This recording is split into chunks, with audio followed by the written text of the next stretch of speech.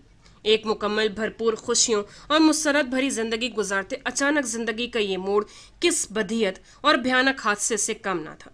شائستہ نے اس کی حالت دیکھتے اس سے باس پرس نہ کی تھی کہ وہ پہلے ہی سعود احمد کی حالت کی ذمہ دار خود کو سمجھ رہی تھی، مگر انہوں نے قصداً اسے بلانا بات کرنا چھوڑ دیا تھا۔ زرش ان سے اتنا کچھ چھپا گئی تھی، یہ ایسا صدمہ تھا جو کسی طور بھی کم نہ ہونے والا تھا۔ زرش ان کے رویے سے مزید ٹوٹ گئی تھی۔ سعود احمد کی بے ہوشی کے عالم میں وہ بارہا ان کے پاس گئی تھی، مگر ہوش میں آنے کے بعد اس کے اندر ان کے سامنے جانے، ان سے آنکھیں ملانے کی ہمت ہی نہ رہی تھی۔ وہ مجرم نہیں تھی مگر مجرم بن گئی تھی۔ اس کی ذات اشتہار بن کر رہ گئی تھی۔ خاندان بھر میں اس قصے نے خوب شہرت حاصل کی تھی۔ کچھ قیصرہ کی زبانی اور کچھ سعود احمد پر بیتنے والی قیامت نے لوگوں کو متجسس کر دیا تھا۔ بات پھیلی تھی اور جنگل کی آگ کی طرح پھیلی تھی۔ وہ تو خود سے نظریں ملانے کے قابل نہ رہی تھی۔ آنے والے بظاہر عیادت کو آتے تھے مگر ہر کوئی نشتہ چھوڑنے سے باز نہیں رہتا تھا۔ زرش کا بارہا جی چاہ رہا تھا کہ وہ کچھ کر لے۔ جذباتی وہ شروع سے ہی تھی، سوچ کی انتہا کا کوئی عالم نہ تھا۔ سمان صرف ایک دفعہ ہاسپٹل گیا تھا۔ سعود احمد بے ہوش اور شائستہ بیگم خاموش۔ سمان احمد کے اندر کی شکستگی بڑھ گئی تھی۔ احساس جرم دوبارہ جانے کی ہمت چھین لی تھی۔ سمان دوبارہ عیادت کو نہیں آیا تھا۔ ہاں، علی اور فرح مسلسل آ رہے تھے۔ سعید احمد تو ہم وقت سعود کے ساتھ ہی تھے، مگر گھر آتے ہی شائستہ نے انہیں آنے سے منع کر دیا تھا۔ بہت قطعی انداز تھا۔ کیوں؟ ان کا احتجاج بھرپور تھا۔ اتنا کچھ ہو جانے کے باوجود آپ یہ بات کہہ رہے ہیں؟ اب تو کیوں کا سوال ہی نہیں رہا۔ وہ شرمندہ ہو گئے تھے۔ سمجھانے کو لب کھولے تو شائستہ نے وہاں سے قدم ہٹا لیے اور وہ کتنی دیر تک گمسم رہے۔ اب اس گھر کے دروازے بھی ان پر بند ہو رہے تھے۔ اس احساس نے دل پر ضرب لگائی تھی۔ ان سے یہ رشتہ چھوٹ رہا تھا۔ بھائی کا رشتہ اب ہمیشہ کے لیے چھوٹ رہا تھا۔ انہیں لگا کہ کسی نے کند چھری ان کے گلے پہ پھیر دی ہو۔ وہ اس رشتے کو بچانے کے لیے ہی اس قدر کوشش کر رہے تھے، مگر ہر کوشش لا حاصل ٹھہری تھی۔ احساس زیاں نے کمر توڑ ڈالی تھی۔ صرف ایک عورت کی وجہ سے یہ سب ہوا تھا۔ ایک کمزور سی عورت اتنا کچھ کر گئی تھی۔ ان کے اندر کی بھڑکتی آگ، جنہیں وہ اپنے گھر کی ناموس اور بچوں کی بقا کے لیے ٹھنڈا کر رہے تھے، یکدم شعلے بن کر چار سو پھیل گئی تھی۔ سعود احمد کو گھر آئے 2 دن ہو گئے تھے۔ پہلے ان کی طبیعت قدرے بہتر تھی۔ ہادیہ آپی طیب کے ساتھ یہیں تھی۔ پھپھو اور ماموں روزانہ چکر لگا رہے تھے۔ زرش مسلسل کمرے میں بند تھی۔ کالج تو اس پریشانی کی وجہ سے وہ جا نہیں رہی تھی، مگر وہ کمرے سے نکلنا بھی بند کر چکی تھی۔ سعود احمد اس کی طرف سے بالکل خاموش تھے اور شائستہ نظر انداز کرنے کی پالیسی اپنائے ہوئی تھی۔ شائستہ سعود احمد کو میڈیسن دے کر انہیں آرام کرتا دیکھ کر کمرے سے باہر نکلی تو نوشی نے روک لیا۔ ماما؟ شائستہ بیگم نے جواب دیا۔ زرش کو سمجھائیں، نہ وہ کچھ کھا رہی ہے نہ پی رہی ہے، کمرے میں بند ہو کر رہ گئی ہے۔ بہت ضد کرنے پر چند نوالے کھا لیتی ہے۔ اتنے دنوں سے ایسے ہی کر رہی ہے، صرف دودھ کے گلاس پر گزارا کر رہی ہے یا پھر میرے اصرار پر چند لقمے لے لیتی ہے۔ وہ چونک کر رک گئی تھیں۔ وہ نظر انداز اسے ضرور کر رہی تھیں مگر اتنی غفلت تو کبھی نہ کی تھی۔ کب سے ایسا کر رہی ہے؟ انہوں نے متفکر ہو کر نوشی سے پوچھا۔ زرش ان کی بھی چہیتی اور لاڈلی بیٹی تھی۔ اس کو پہنچنے والی تکلیف ان کے لیے بھی ناقابل بیان تھی۔ جب سے وہ تائی ابو کے گھر سے آئی ہے، پہلے تو بخار کی وجہ سے، مگر اب تو وہ کمرے میں بند ہو گئی ہے۔ آپ نے بھی اس پر توجہ نہیں دی۔ 1-2 دفعہ ہاسپٹل گئی ہے، اس کے بعد تو وہ کمرے سے نکلنے سے بھی گئی۔ میں نے 1-2 دفعہ کہا بھی کہ کالج چلی جاؤ، مگر وہ جیسے ساری دنیا سے کٹ گئی ہے۔ نوشی کی آواز بھیگ گئی تھی۔ شائستہ بیگم کو تشویش لاحق ہوئی۔ اچھا، تم ہادیہ کو دیکھو کیا کر رہی ہے، میں اسے دیکھتی ہوں۔ وہ بیٹی تھی، کب تک اسے نظر انداز کرتی؟ زرش کو اس طرح خود کو سزا دیتے سن کر وہ کانپ گئی تھیں۔ فوراً چہیتی بیٹی کے کمرے میں پہنچ گئی تھیں۔ دروازے پر ہاتھ رکھا تو وہ کھلتا چلا گیا۔ وہ جائے نماز پر بیٹھی سجدے کی حالت میں تھی۔ انہیں حیرت تو ہوئی مگر دکھ بھی ہوا۔ اپنی غفلت پر ندامت نے آ لیا۔ زرش نماز کی اتنی پابند نہ تھی۔ ان کے ٹوکنے پر ہی یا کبھی کبھار خود سے نماز ادا کرتی تھی۔ وہ آگے بڑھی تو محسوس ہوا کہ زرش رو رہی ہے۔ ہچکیوں سے روتی زرش ان کے دل پر جیسے کسی نے گھونسا مار دیا تھا۔ انہوں نے تو کبھی خود سے اسے پھولوں کی چھڑی سے بھی نہیں چھوا تھا۔ ان کے دل میں شگاف سا پڑ گیا۔ یہ لڑکی تو ان کا دل تھی، پھر تکلیف کیسے نہ ہوتی؟ زرش، انہوں نے آواز دی تھی۔ ان کے لایانی رویے نے اسے توڑ کر رکھ دیا تھا۔ ان کے دل سے گویا کوئی ٹکڑا ٹوٹ کر گرا تھا۔ اس کی پکار پر زرش فوراً سیدھی ہوئی تھی، منہ صاف کر کے فوراً پلٹی تھی۔ شائستہ کو اتنے دنوں بعد اپنے کمرے میں دیکھ کر چونکی تھی۔ ماما، آپ؟ اس کی حیرت بالکل بجا تھی۔ شائستہ بیگم کو ندامت نے آ گھیرا۔ سعید احمد انہیں سب کچھ بتا چکے تھے۔ فرح بھی ان سے بہت کچھ کہہ کر گئی تھی۔ ہاں، سمان احمد بالکل خاموش رہا تھا۔ اس نے اپنی صفائی میں ایک لفظ بھی نہ کہا تھا سوائے اس کے، چچی جان مجھے معاف کر دیجیے گا، میری ذات آپ اور زرش کی اس درجہ حتق و ذلت کا باعث بنی۔ بخدا میرا مقصد یہ کبھی نہ تھا۔ میں نے تو محبت سے بھی بڑھ کر زرش کا احترام کیا ہے، پھر میں اسے کیسے رسوا ہونے کا سوچ بھی لیتا۔ ہر چند کی میری ہر ممکن کوشش یہی رہی کہ زرش بے خبر ہی رہے، مگر جب ایسا ممکن نہ رہا تو میں نے مزید پیش رفت کی تھی۔ میں نے آنے والے حالات کو سنوارنا چاہا تھا، مگر اپنے ہی ہاتھوں سے اپنی اور زرش کی بربادی کا سامان کر بیٹھا۔ مجھے معاف کر دیجیے گا، ہر چند کے میری ذات سے لگنے والا یہ بہتان مجھے قابل معافی نہیں ٹھہراتا۔ اور اس کے بعد سمان چلا گیا تھا۔ سمان نے ان کے سامنے دوبارہ آنے کی کوشش نہیں کی تھی۔ وہ تو خود بھی ان حالات سے اور سب سے بڑھ کر سعود احمد کی بیماری نے انہیں متوحش کر دیا تھا۔ زرش، انہوں نے آگے بڑھ کر زرش کو تھام لیا تھا۔ اس سارے قصے میں بھلا زرش بیچاری کا قصور کہاں تھا؟ اسے تو بے قصور سزا مل رہی تھی۔ زرش اولاً تو شائستہ کو اس قدر رنجیدگی کے بعد اپنے سامنے دیکھ کر ہی حیران تھی۔ ان کے ہاتھ تھامنے پر بکھر سی گئی۔ ماما، وہ تو جیسا سہارے کی ہی منتظر تھی۔ اس کے اندر کی طغیانی ٹوٹا ہوا بند ثابت ہوئی تھی۔ وہ بکھر گئی تھی۔ رسوائی کوئی بھی ہو خون کے آنسو رلاتی ہے۔ بیٹی کے ایک دکھ پر ان کی آنکھیں بھی جل تھل ہو گئی تھیں۔ انہوں نے اسے تھام کر صوفے پر جگہ لی تھی۔ زرش قالین پر بیٹھی ان کی گود میں سر رکھے پھوٹ پھوٹ کر روئی تھی۔ غربت بیتنے والی قیامت حرف بحرف بتائی تھی۔ اس طرح تو وہ کبھی نہ روئی تھی۔ زرش کا رونا گریہ وزاری شائستہ کے اندر زخم کرتی جا رہی تھی۔ زرش، میرے بیٹے بس کرو۔ روتے روتے اس کی ہچکی بن گئی تھی تو انہوں نے خود کو سنبھالتے ہوئے اسے سمیٹا۔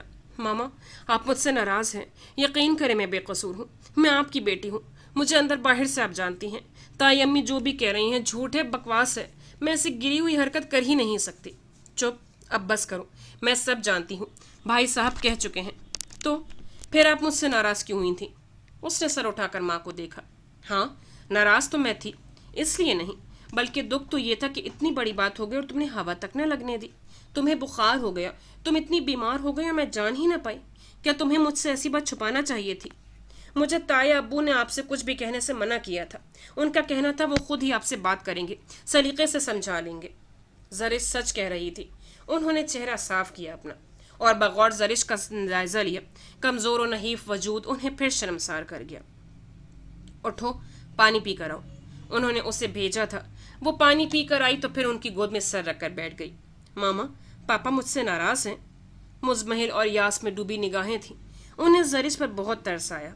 نہیں، تم خود ہی ان کے پاس نہیں جا رہی، ورنہ کئی بار تمہارا پوچھ چکے ہیں۔ انہیں اصل حقیقت کا پتہ ہے؟ بھائی صاحب نے مجھے سب بتایا تو پھر میں نے ان سے بات کی تھی۔ پھر خاندان بھر میں بات پھیلی ہے تو انہیں بھی حالات کی سنگینی کا احساس ہو رہا ہے۔ نفیسہ آپا نے بات کی تھی ان سے۔ آپ کو مجھ پر اعتماد ہے نا؟ وہ ابھی بھی بے یقین تھی۔ اس حادثے نے اسے بے اعتماد کر دیا تھا۔ شائستہ کو دکھ نے شکستگی سے دوچار کر دیا۔ بہت محبت سے زرش کی پیشانی چومی اور اس کے بال سمیٹے۔ اس نے کئی دنوں سے لباس نہیں بدلا تھا، ملک جیسا حلیہ تھا۔ انہیں نکھری نکھری خوشبوؤں میں نہائی زرش کہیں کھوئی ہوئی محسوس ہوئی۔ ان کا دل کانپ گیا اس تصور سے ہی کہ ان کی زرش کھو گئی ہے۔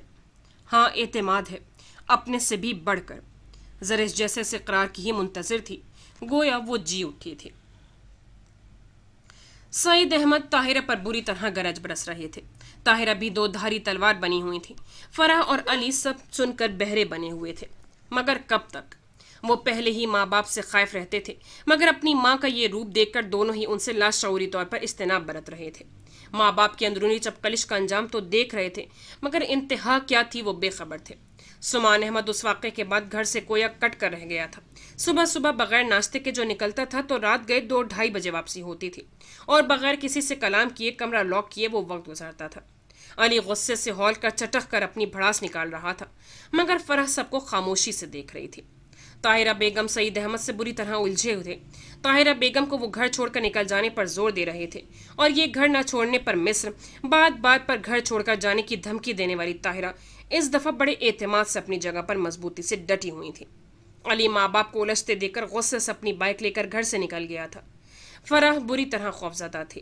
اسے باپ کے تیوروں سے کسی انہونی کا احساس ہو رہا تھا۔ سعید احمد کے کمرے سے دونوں کے بولنے کی اونچی اونچی آوازیں آ رہی تھیں۔ وہ کچھ بھی کرنے سے قاصر تھی۔ وہ اندر جا نہیں سکتی تھی اور دروازے کے قریب کھڑی ہول رہی تھی۔ تم نے جو کرنا تھا کر لیا۔ تمہیں میں کہہ رہا ہوں، میرے گھر میں تم جیسی عورت کے لیے کوئی جگہ نہیں۔ تم نے میری جتنی ذلت اور رسوائی کروانی تھی وہ کروا لی۔ اب یہ قصہ ختم کرو۔ یہ میری اولاد ہے، میری نسل۔ تم سے کوئی تعلق نہیں میری اولاد کا۔ جس بہن کی شے پر اتنا اکڑ رہی ہو، چلی جاؤ اس کے پاس۔ اب قطعی برداشت نہیں کروں گا۔ جو لے جانا چاہتی ہو لے جاؤ۔ جس دولت جائیداد کا تمہاری بہن کو لالچ ہے، اسے کہو مجھ سے بلینک چیک لے، جتنی مرضی بھر لے، مگر خدارا مجھے سکھ سے جی لینے دے۔ میں ایسی عورت سے باز آیا۔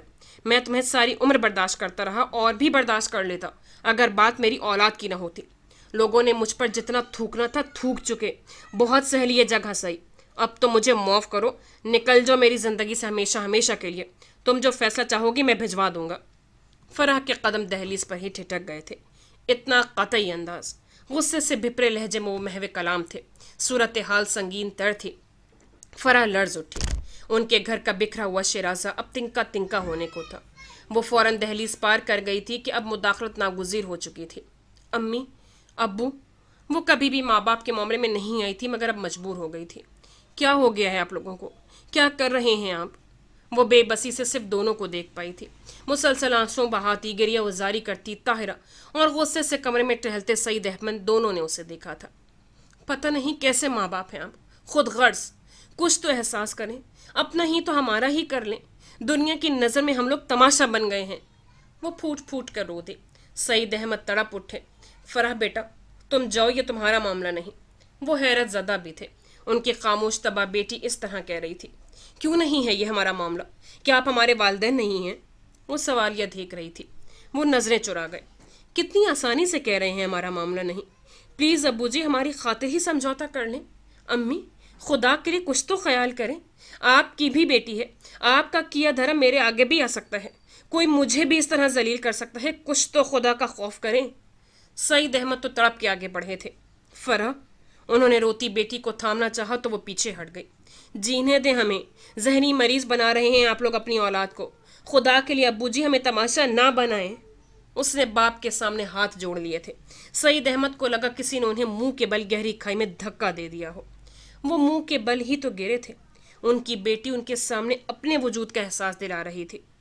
فرح، انہوں نے فرح کو ساتھ بھینچ لیا۔ آپ وعدہ کریں، آپ امی کو نہیں جانے دیں گے۔ پلیز ابو جی میرے لیے مان جائیں، سمان بھائی کے لیے پلیز۔ طاہرہ تو ویسے ہی بیٹھی ہوئی تھی مگر سعید احمد نے فوراً کہا تھا، فری بیٹا، اب یہ ممکن نہیں۔ کیوں؟ اس ذلت سے تنہا آپ تو نہیں گزر رہے، ہم سب گزر رہے ہیں۔ چچا جان کی فیملی گزر رہی ہے، ہم بھی تو برداشت کر رہے ہیں، آپ بھی کر لیں۔ مان کیوں نہیں لیتے جو امی چاہتی ہیں؟ یہ چچا کی فیملی کو ناپسند کرتی ہیں تو مان لیں، ضد والی کون سی بات ہے؟ ختم کر دیں یہ سب تعلق، توڑ دیں ہماری خاطر، ہماری بقا کے لیے۔ وہ ماں باپ کے ٹوٹے رشتے کو ہر حال میں جوڑے رکھنا چاہتی تھی، چاہے کیسی بھی سہی۔ تم کچھ نہیں جانتی، ضد نہیں کرو۔ تو پھر ٹھیک ہے، آپ دونوں اپنی اپنی ضد پر قائم رہیں۔ بکھر جائے گی آپ کی اولاد، اس سے پہلے کہ آپ لوگوں کے کیے کا بھگتان آپ کی اولاد بھگتے۔ کچھ تو سوچ لیں ورنہ کچھ کھلا کر ہمیں مار دیں، پلیز مار دیں ہمیں، تاکہ اس روز روز کی ذلت سے تو چھٹکارا مل جائے۔ وہ شدت سے رو رہی تھی اور سعید احمد گنگ رہ گئے تھے۔ یہ فرح کیا کہہ رہی تھی؟ ہذیانی انداز میں وہ چیخی تھی، ان کے اعصاب شل ہو گئے تھے۔ فرح ان سے اتنی بڑی بات کہہ گئی تھی۔ انہوں نے بے بسی سے روتی ہوئی فرح کو دیکھا اور دور بیٹھی طاہرہ بیگم کو، پھر آہستگی سے فرح کے سر پر ہاتھ رکھ کر اسے ساتھ لپٹا لیا تھا۔ خاموشی سے اسے ساتھ لیے باہر نکل آئے تھے۔ سعید احمد فرح کے رویے پر چپ ہو کر سوچنے پر مجبور ہو گئے تھے۔ ان کی تو زندگی تو برباد ہو گئی تھی، اب ان کی اولاد تماشا بن رہی تھی۔ عثمان سب سے دور اسلام آباد جا بسا تھا۔ وہ زبان سے کہتا نہیں تھا مگر وہ جانتے تھے کہ اس کے رویے کی وجہ کیا ہے۔ علی کا مزاج ہی نرالا تھا، ماں سے فوراً بدزن ہو جانے والا۔ سمان احمد ان کی اولاد ہی نہیں، سب سے دھیمے اور ٹھنڈے مزاج کا انسان تھا۔ اور پھر فرح تھی ان کی چہیتی اور لاڈلی بیٹی، مگر طاہرہ کی نفرت نے ان کی اولاد کو بکھیر دیا تھا۔ وہ گمسم ہو گئے تھے۔ وہ ایک انتہائی فیصلہ کر چکے تھے مگر فرح کا یہ ہذیانی انداز دیکھ کر مجبور ہو گئے تھے۔ دل اندر سے جل رہا تھا مگر وہ بیٹی کی خاطر سب برداشت کر گئے تھے۔ رات تک فرح خود کو بحال کر چکی تھی۔ اپنی جذباتیت پر رہ کر افسوس ہوا۔ طاہرہ ابھی تک کمرے میں بند تھی۔ علی واپس آ گیا تھا۔ گھر کا ماحول ایسا ہی تھا کہ سب افراد کھانے کی ٹیبل پر بھی دکھائی نہ دیتے تھے۔ سعید احمد اسٹڈی روم میں بند تھے۔ رات کے کھانے سے انہوں نے انکار کر دیا تھا۔ علی اور اس نے برائے نام ہی کھانا کھایا تھا۔ سبحان احمد کی تو رات گئے سے پہلے واپسی ناممکن تھی۔ سارا دن وقفے وقفے سے فرح کی آنکھیں جل تھل ہوتی رہی تھیں۔ علی کمرے میں چلا گیا تو وہ ٹی وی لگا کر بیٹھ گئی۔ گھر میں سناٹے اور جامد خاموشی کا راج اسے اندر سے کاٹ رہا تھا۔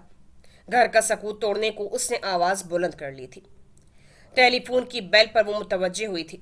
سعد جمال کے انکشاف کے بعد وہ اتنی ڈس ہارٹ ہوئی تھی کہ اس نے کال تک ریسیو کرنا چھوڑ دیا تھا۔ اس کی بلا سے فون بجتا رہے۔ وہ سی ایل آئی پر نمبر دیکھ کر لائن کاٹ دیتی تھی۔ کتنا تنگ کیا تھا اس شخص نے اسے۔ وہ کس قدر دکھ اور اذیت سے دوچار رہی تھی۔ یقین و مان بکھرا تھا۔ سعد جمال ایک معتبر ہستی کی حیثیت رکھتا تھا، کبھی بے تکلفی کا رشتہ نہ تھا۔ وہ تو تکلف کی حد تک بھی اس شخص سے محو کلام نہ ہوئی تھی، پھر یہ سب کیسے قبول کر لیتی؟ اس نے اپنے کمرے سے بھی فون ہٹا دیا تھا۔ وہ اس شخص کا تصور ذہن کے دریچے سے بھی مٹا دینا چاہتی تھی۔ وہ اس شخص کی آواز بھی سننا نہیں چاہتی تھی۔ سعد جمال کی دن میں کئی کئی کالیں آتی تھیں، وہ ہر بار بحری بن جاتی تھی۔ اس نے اس طرف سے نگاہیں بند کر لی تھی، مگر اب سی ایل آئی پر جگمگاتے نمبر کو دیکھ کر وہ گمسم ہو گئی تھی۔ بیل مسلسل بج رہی تھی۔ گہرے سکوت میں بیل کی آواز سور اسرافیل سے کم نہ تھی۔ مجبوراً کال ریسیو کرنا پڑی۔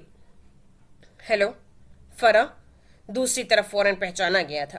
مزمحل سی فرح مزید مزمحل ہو گئی۔ جی فرمائیے۔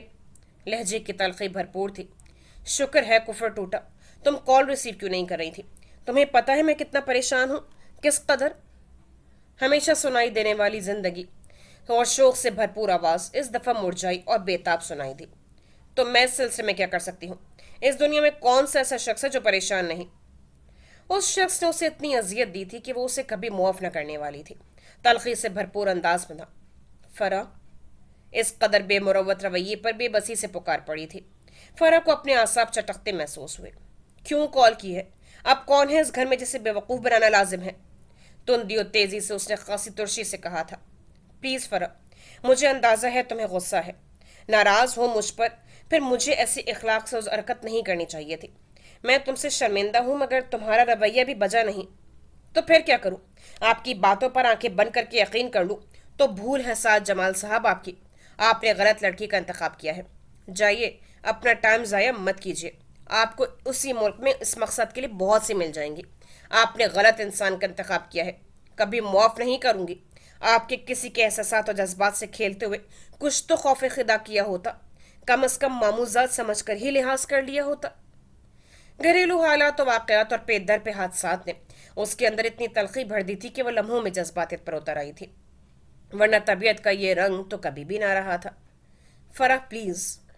کیوں کال کی ہے؟ وہ بد لحاظیوں میں مروتیت پر اتر آئی تھی۔ میں امی کو بھیجنا چاہتا ہوں، مگر وہ آنے پر راضی نہیں۔ انہیں ممانی جان سے ہزاروں شکوے ہیں۔ مجھے پاکستان کے حالات کی کوئی خبر نہیں۔ پلیز مجھے بتاؤ یہاں ایسی کیا بات ہو گئی ہے کہ امی جو ماموں جان سے خود بات کرنے کو آنا چاہ رہی تھیں اب ایک دم انکاری ہو گئی ہیں؟ کیا پھر ممانی جان سے ان کی کسی بات پہ تلخ کلامی ہو گئی ہے؟ وہاں کی صورتحال کیا ہے؟ فرح سختی سے لب بھینچ گئی۔ سعد جمال اپنی جذباتی اور احمقانہ حرکتوں کی وجہ سے پہلے ہی اس کے دل میں کوئی جگہ حاصل نہ کر پایا تھا۔ اس انکشاف پر وہ کٹ کر رہ گئی۔ وہ بہت پریکٹیکل سوچ رکھنے والی لڑکی تھی۔